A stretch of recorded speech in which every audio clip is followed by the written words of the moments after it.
Amabost kultur proposamen ekonomia pizteko. Ahotsan itzudan taldeak amabost kultur programez osaturiko proposamen bat egin du Hondarribiko udalean, koronavirusaren itxialdia bukatzen denerako. Kultura sektorea pizteko helburua du, baina merkataritzan eta ostalaritzan ere eragina izango luke. Noiz? Udatik aurrera. Non? Hondarribiko auzoetan. Nola? Osasun neurriak errespetatuz. Zinea.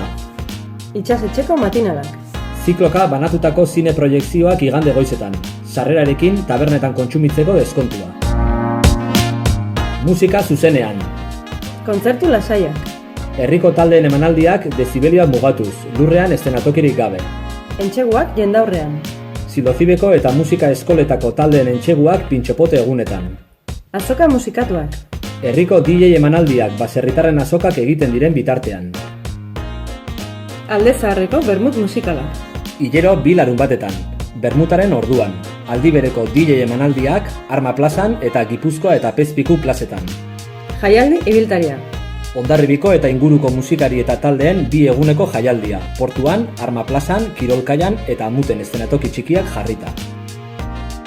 Still Got the Blues. Formatu txikiko blues kontzertuak iluntzetan. Arma plazan, Butronen eta Kirolkaian. Hip-hopa skateparkean. Rap abeslarien emanaldiak Hondartza auzoko skateparkean. Arte eszenikoak. Zirku txikiak parkeetan. Ipuin kontaketak eta zirku jarduerak herriko haur parkeetan. Baluarteko iuntzeak. Aurrez teknikoki landutako formatu txikiko emanaldiak erreginaren baluartean.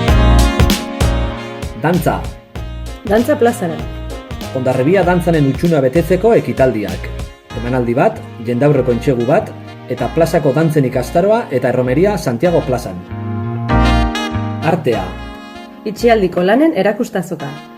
Herriko artistek itxialdian eginiko artelanen erakusketak, eta ondoren arte azoka. Mural baten margoketa. Artista ezagun batek portuko pareta bat margotzea, herriko artisten laguntzarekin. Mendeluko mural parte hartzaile. Errepide azpiko zubiaren margoketa, auzotarrek erabakiko dute zer margotu, eta beraiek margotuko dute, artista baten laguntzarekin. Ondarea. Ondarea gazteen begietatik. Herriko ondare materiala eta inmaterialari buruzko lizentziatu gazteen emanaldiak. Hitzaldiak edo bisita gidatuak pintxopotearekin, kalejirarekin eta bertsolariekin uztartuz. Proposamen hau udalean aurkeztu dugu, bertan eztabaidatzeko. Gainera, herriko eragileekin konpartitzen ari gara, haien ekarpenak jasotzeko.